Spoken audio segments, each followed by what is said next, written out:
é um salmo dos mais lindos, é que nós podemos dizer. É um salmo que fala bastante da importância da lei do Senhor, da importância que ela tem para a nossa vida. Esse salmo foi escrito por Davi. Nós não sabemos as circunstâncias em que ele escreveu esse salmo. Não é mencionado nele que ele estava passando por alguma dificuldade, alguma perseguição. Não é dito que ele estava aflito, coisa desse tipo. Mas esse salmo, ele expressa o seu amor, o seu desejo de ser instruído pelo Senhor. Esse salmo que está no livro 1 do Saltério, ele expressa coisas semelhantes ao que está no salmo 1. No salmo 18, verso 30, também nos fala da palavra de Deus que é provada, a palavra do Senhor é provada. O salmo 119 é outro salmo que vai nos falar muito extensamente sobre a lei do Senhor. Mas nesse livro 1, onde está o salmo 19, o assunto dele principal é o estabelecimento do ungido do Senhor, do seu reino. Vocês podem observar que no final do salmo 18, ele fala sobre isso. É ele quem dá grandes vitórias ao seu rei e usa de benignidade para com o seu ungido, com Davi e sua posteridade para sempre. Veja que o assunto está sendo destacado aqui no salmo 18. O salmo 18 já nos fala o contexto em que ele foi escrito. Quando Davi era perseguido e venceu os seus inimigos e conseguiu fugir de Saul, então ele exalta a Deus por esse grande livramento. Mas o salmo 19 não nos fala qual era a circunstância em que Davi escreveu, e por isso nós não podemos aqui deduzir outras coisas. Podemos dizer apenas que eu já disse, que Davi não estava em aperto, aparentemente, não estava passando por uma angústia desse momento, pelo menos ele não disse nada sobre isso. Mas o salmo 19, ele nos fala sobre as duas maneiras, uma das duas maneiras que Deus se revela a nós. Do verso 1 até o verso 6, ele fala dos céus proclamando a glória de Deus, do firmamento anunciando as suas obras.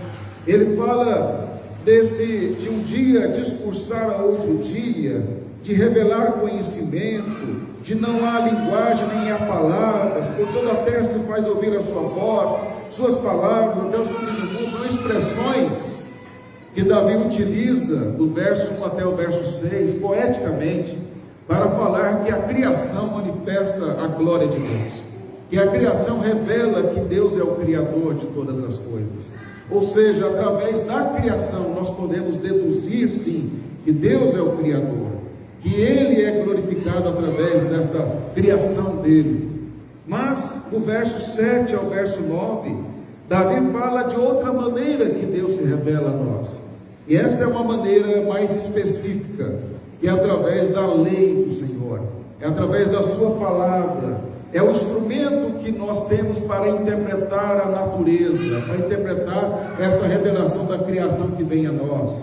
E ele chama a palavra de Deus de a lei do Senhor, o testemunho do Senhor, os preceitos do Senhor, o mandamento do Senhor, o temor do Senhor, os juízos do Senhor, aí do verso 7 ao verso 9.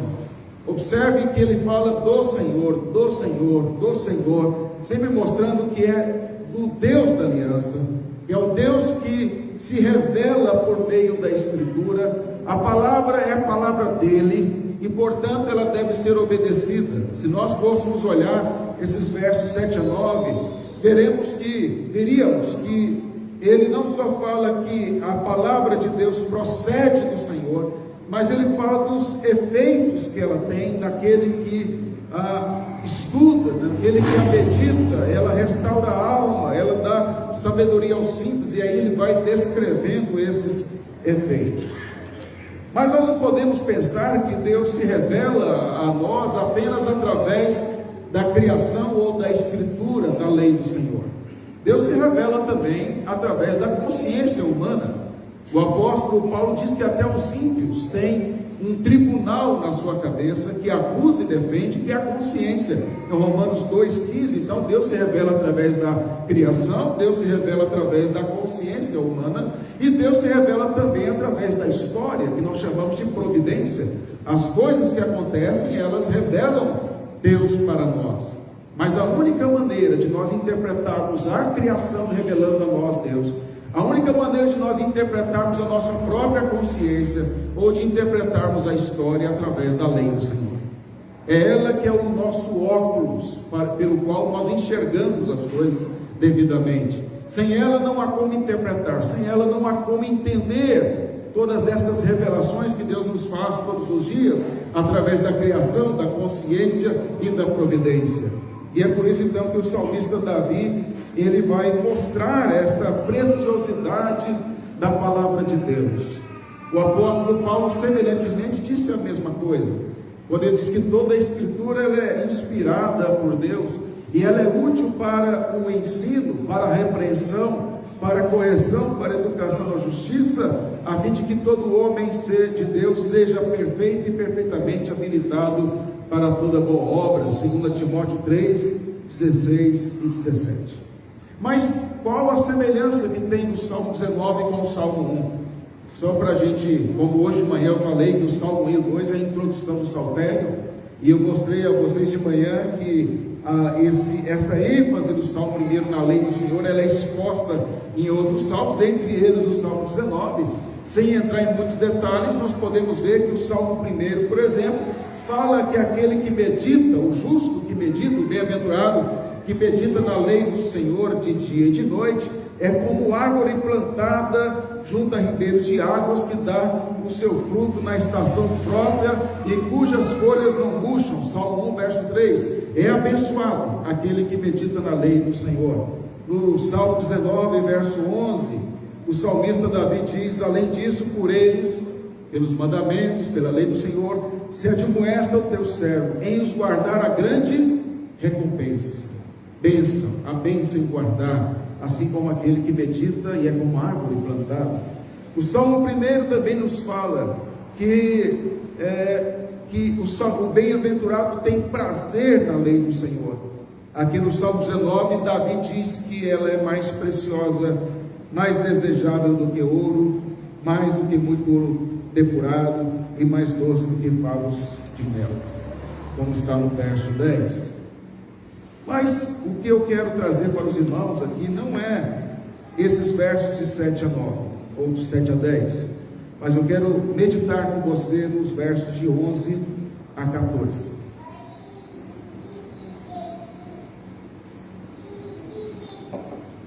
Verso 11 diz: além disso, por eles se admoesta o teu servo, em os guardar a grande recompensa.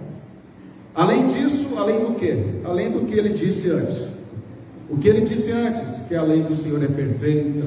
Ele disse que antes, que o testemunho do Senhor é fiel, que os preceitos do Senhor são retos, que alegram o coração, o mandamento do Senhor é puro, o temor do Senhor é límpido, os juízos do Senhor são verdadeiros, e que a palavra de Deus para ele, em resumo, era mais importante, mais desejável do que muito ouro, e mais doce do que o destilar dos favos, do mel. Então, além disso, ele fala por eles então são os mandamentos do Senhor, a lei do Senhor, por eles se admoesta o teu servo. Quando ele diz isso, ele está falando: Senhor, através da tua palavra eu sou admoestado como um escravo, como um servo que lhe pertence. E a palavra admoestado que ele utiliza aí é a mesma usada para ensinar. Então ele está dizendo: Senhor, além disso, ele não está falando apenas teoricamente, que a palavra de Deus é maravilhosa, que a palavra de Deus é delícia, né? Como a gente às vezes pode cantar e falar. Não, ele está dizendo assim: eu sou admoestado, eu sou ensinado pela tua palavra, eu sou instruído como servo. Ele é um rei, mas ele está dizendo que diante do rei dos reis, ele se porta como um servo. A palavra servo aqui é escravo mesmo. É porque no português isso choca um pouquinho, esses mimimi, mas a palavra é escravo. Eu sou um escravo dele. E como escravo que se humilha diante dele e recebe as instruções, este grande homem aqui, em termos humanos, que era um grande guerreiro, um grande compositor, um músico, um homem extremamente talentoso, humanamente falando, um rei ungido, ele se prostra diante do Senhor e diz: por esses mandamentos o Senhor me admoesta, o Senhor me instrui.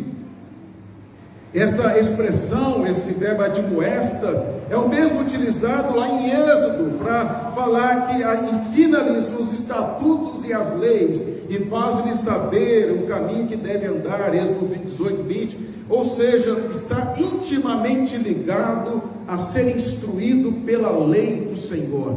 Por isso que ele fala: por eles se admoesta o teu servo.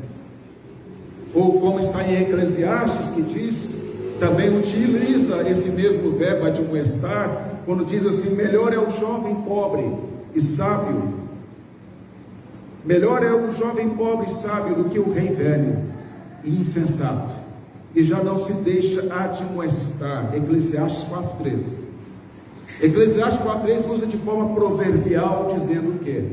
É melhor um jovem pobre que é sábio do que um rei velho insensato que não quer ser mais ensinado. É isso que está dizendo em Eclesiastes. Então a palavra admoestar lá é a mesma.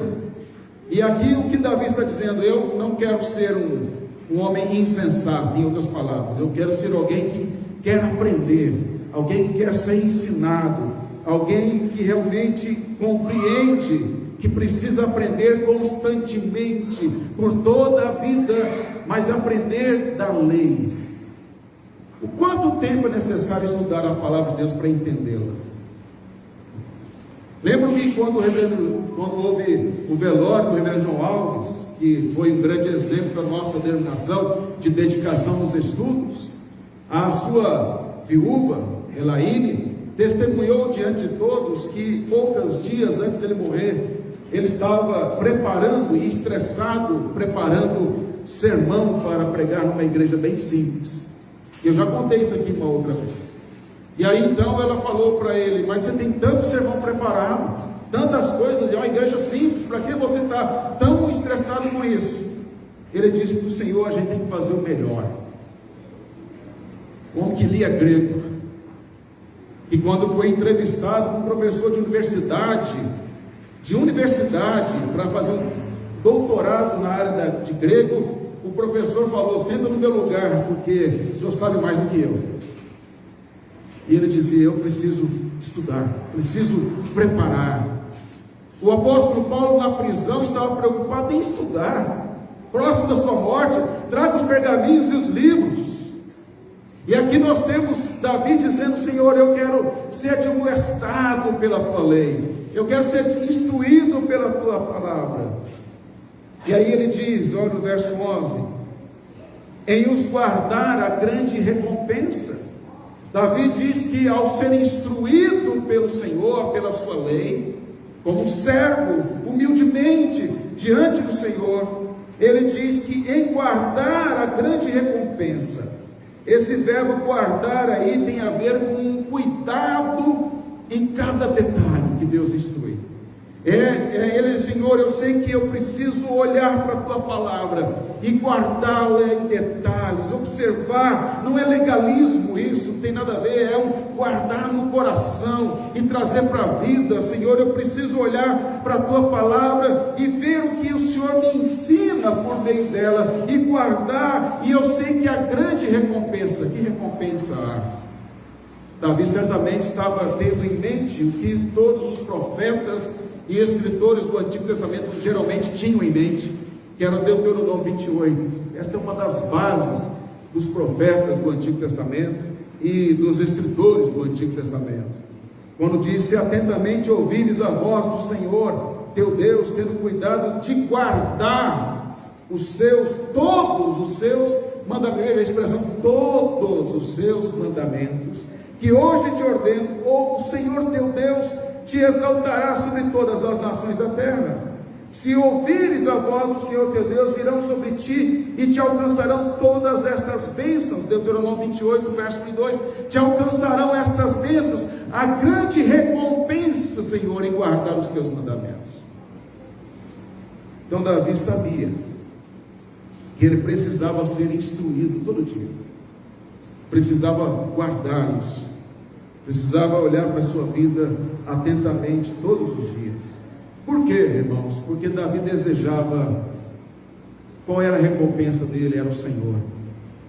Não importava se ele estava no deserto, na caverna, no palácio, não importava o cenário em que Davi estivesse. Ele esteve em tantos cenários diferentes, fugiu tantas vezes, teve que se fazer de louco às vezes para escapar dos filisteus, teve que viver em cavernas, teve que fugir do seu palácio quando Absalão conspirou contra ele, teve que viveu no palácio um certo tempo, até o ponto em que ele não precisava vir para a guerra, que foi um grande erro que ele cometeu.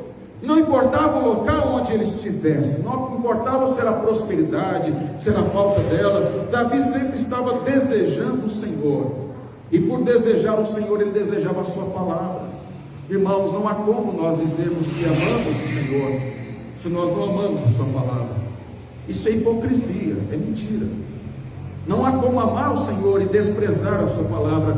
Davi amava o Senhor e por isso amava a sua palavra, amava a instrução que vinha de Deus. Mas olha o verso 12.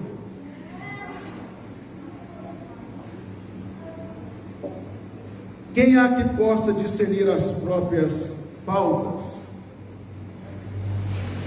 Davi agora faz uma pergunta retórica, ele diz: quem é que pode discernir as próprias faltas?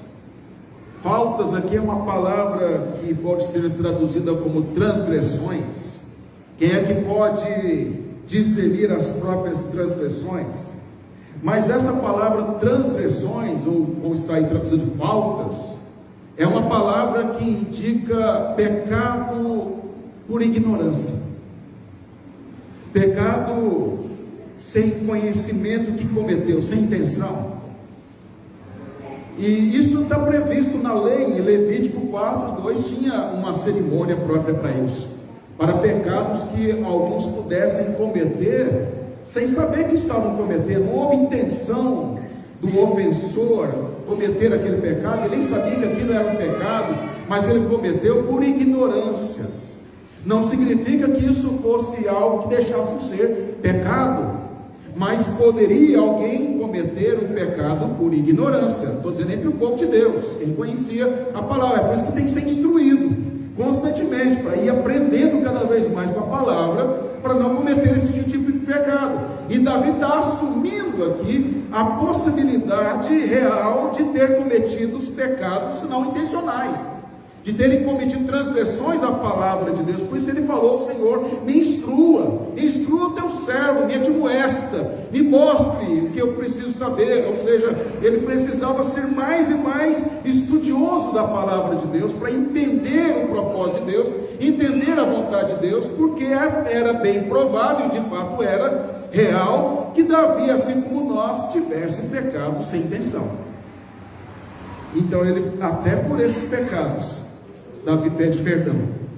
Ele diz: Senhor, vê se, igual o Salmo 139, vê se há em mim algum caminho mau, vê se há em mim alguma coisa que eu não identifiquei, guia-me pelo caminho da justiça por amor do teu nome. É nesta direção que ele diz aqui: quem é que possa discernir as próprias faltas? Essa expressão aí, esse sentido aí de faltas, tem a ver com o que está em Provérbios, quando diz assim: filho meu, se deixas de ouvir a instrução, desviar-te-ás das palavras do conhecimento. Provérbios 19:27. Provérbios fala: se você deixar de ouvir a instrução, você vai se desviar da palavra de conhecimento. E a ideia é exatamente esta aqui. Davi antes diz: Senhor, me instrui, para que eu não perca o conhecimento, para que eu não venha deixar de ter conhecimento, para que eu possa entender as minhas próprias faltas, aquelas que me são ocultas, aquelas que eu não identifiquei ainda na minha vida. Para ilustrar isso aí, eu me lembrei de uma situação, ocorrido quando era seminarista, em uma congregação que não existe mais, em Perus, em São Paulo. E me lembro que um irmão lá contando que ele estava fazendo alguma alteração na calçada, não me recordo mais qual era, 99, faz tempo, não me lembro qual era, mas ele contava que havia feito uma alteração na calçada. Enquanto ele fazia isso, passou um fiscal da prefeitura e o multou. E aí ele então disse, por alguma razão, que tinha uma lei municipal que ele desconhecia.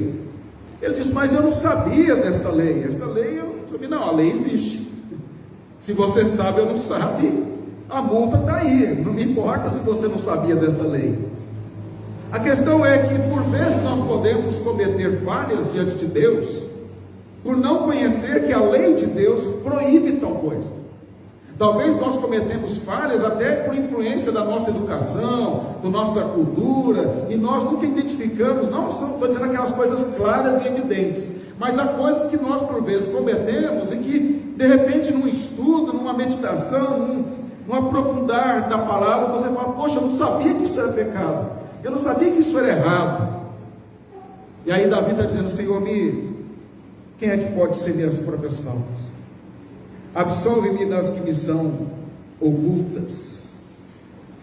Então ele diz, olha só, tem duas linhas aí no verso 12, ele diz, quem há que possa discernir as próprias faltas? É a linha 1, ele reconhece que há falhas que ele não discerniu na sua vida, e depois ele fala, absolve-me das que me são ocultas. Aí ele pede perdão por estas faltas que ele não conhecia. Veja que ele está se humilhando diante do Senhor. Ele reconhece em orar coisas que eu não sei se eu pequei, mas me perdoe, me absolve. E o verbo absolve-me aí é bem interessante, porque é a ideia de ser livre, de ser esvaziado de pecados, de pureza. Então, o sentido é que enquanto nós não confessamos, até mesmo os pecados que não são intencionais por nós, ou seja, se eu tenho que confessar a Deus, até pedir a Ele que me perdoe, até pelos pecados que eu não sei que cometi, logo eu preciso pedir muito mais por aqueles que eu sei. Então, enquanto eu não tiver uma vida de contrição diária diante do Senhor, eu não tenho liberdade. Eu não sou livre, eu não me sinto aliviado. Não é isso que Jesus falou? Vinde e aprender de mim, que sou manso e humilde de coração. Ele diz para carregar o seu jugo, que é suave e leve. Ou seja, há um aprendizado, há uma instrução que não é pesado, é leve. Mas o contrário disso é pesado, é angustiante. Então Davi diz, Senhor, me absolve, me deixa livre destas coisas. Você vai entender a construção que ele faz aqui, porque ele está dizendo isso. Olha o verso 13.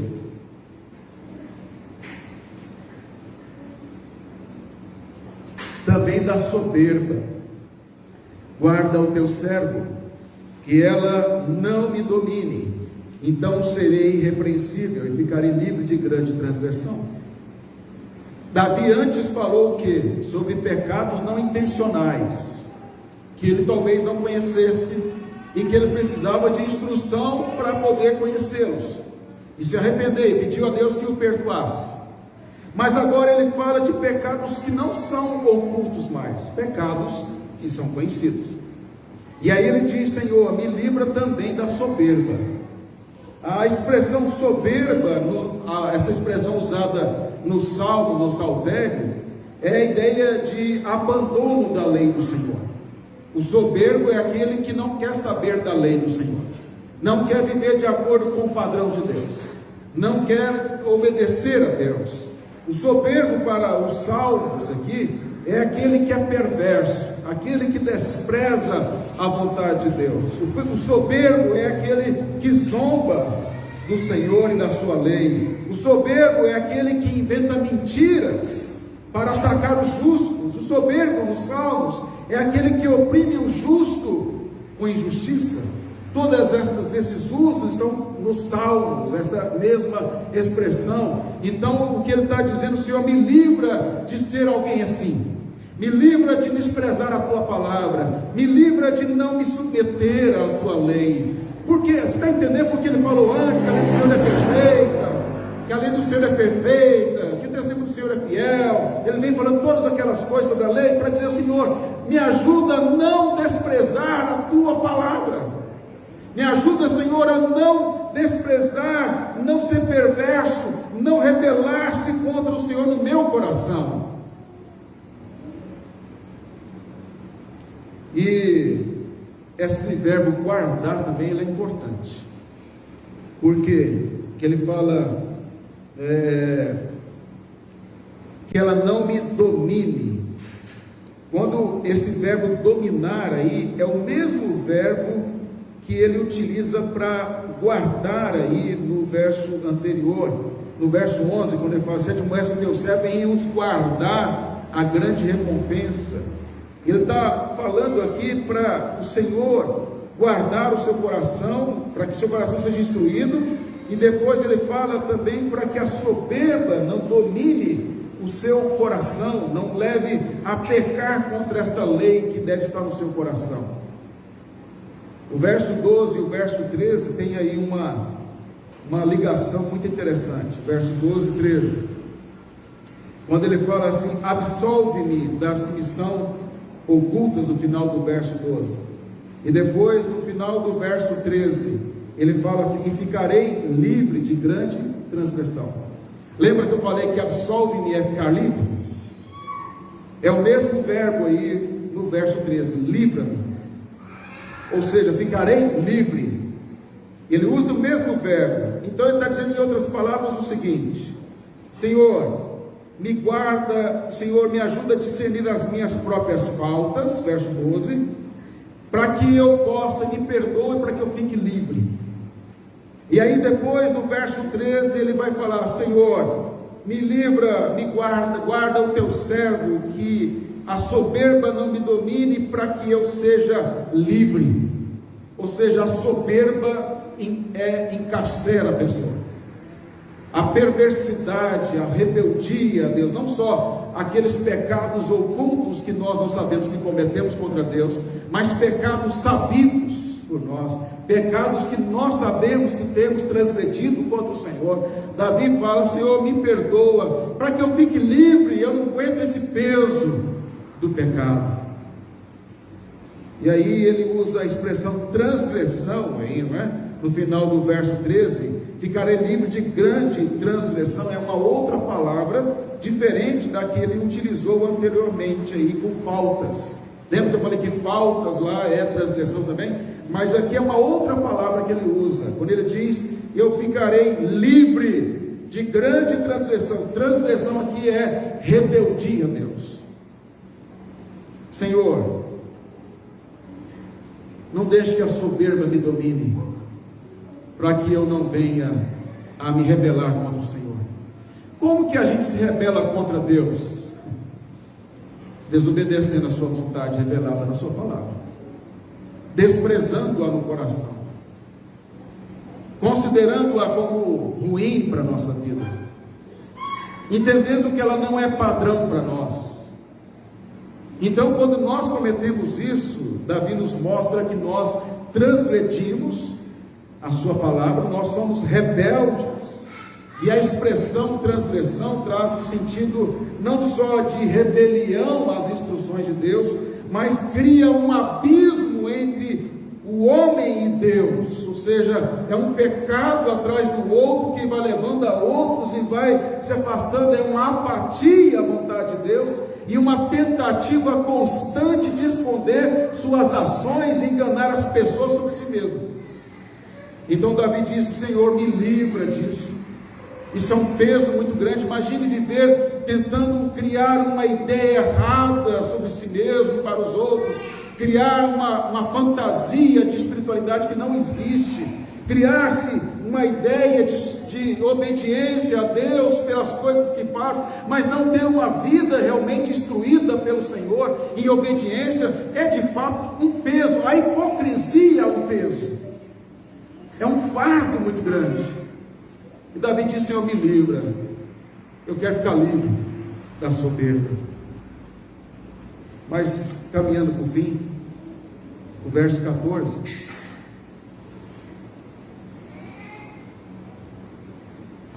As palavras dos meus lábios e o meditar do meu coração sejam agradáveis na tua presença, Senhor, rocha minha e redentor meu. Duas coisas que ele pede no final: Senhor, que as palavras dos meus lábios, aquilo que eu exteriorizo, aquilo que eu falo, aquilo quando eu abro a minha boca, literalmente isso, quando eu abro a minha boca, Senhor, que seja algo agradável ao Senhor, que edifica as pessoas. E o meditar do meu coração. Então Davi fala de algo interno.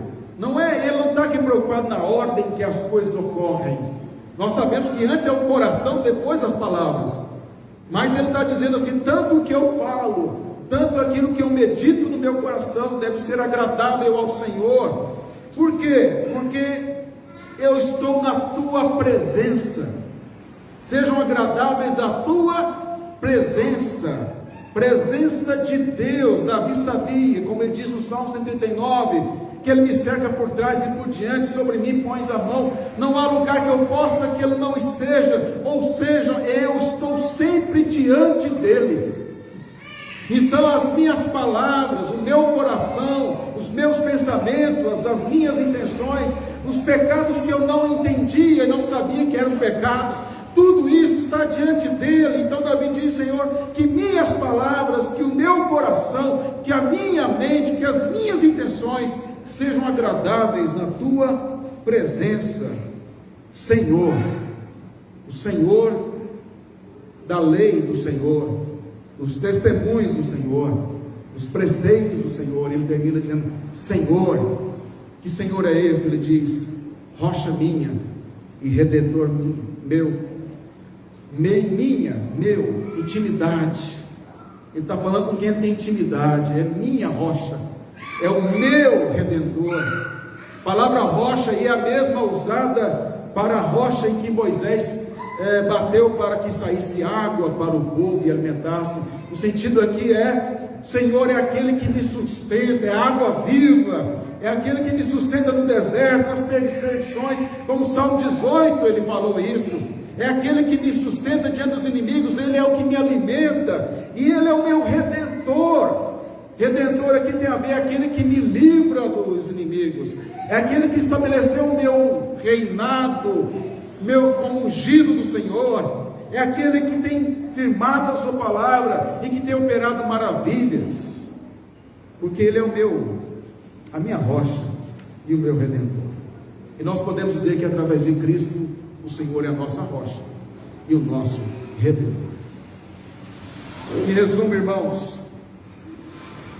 o Salmo 19, na minha percepção, é um salmo de confissão de pecados. Ele está falando da lei, mas para confessar. Ele está mostrando o padrão que revela o meu pecado e o pecado dele. Não há pecado aqui escandaloso de Davi pelo jeito. Ainda é lá no 32, 51.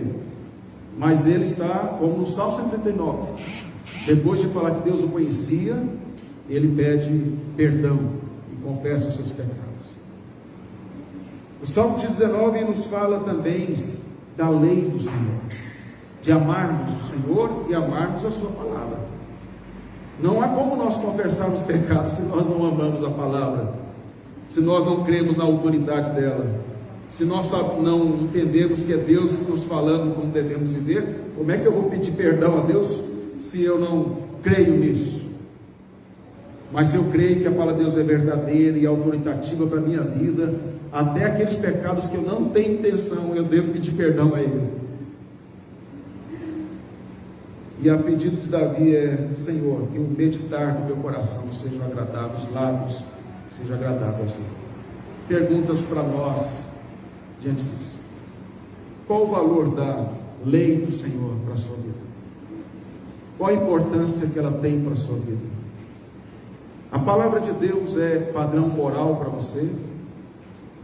É padrão social? É padrão espiritual? Como está em 1 João? Ela é o padrão de Deus absoluto?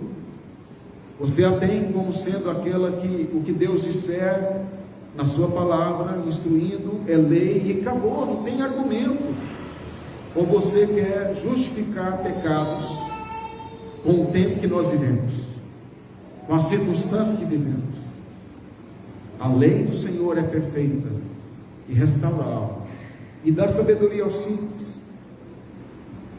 Você sabe que na medida em que desobedece, que deixa de buscar instruções diárias da palavra de Deus, seu coração caminha para a transgressão. Meu irmão, é importante você ouvir pregação, é importante você ouvir Augusto Nicodemos. Um presbítero foi perguntado, sendo entrevistado, o pastor me contando, em um conselho, no período de prova, no final do período de prova, perguntado a ele se ele lia a Bíblia. Ele disse: não tenho lido não, porque não tem muito tempo, mas eu fico ouvindo Augusto Nicodemos, John Piper e tal.